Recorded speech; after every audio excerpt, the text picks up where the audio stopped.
Here it is. Loopy. Check her out. Let's get this started video.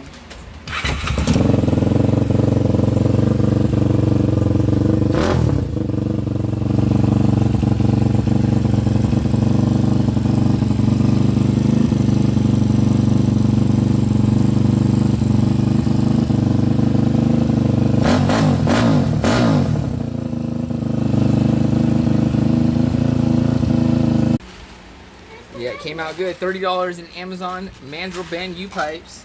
And we have some hours of work here.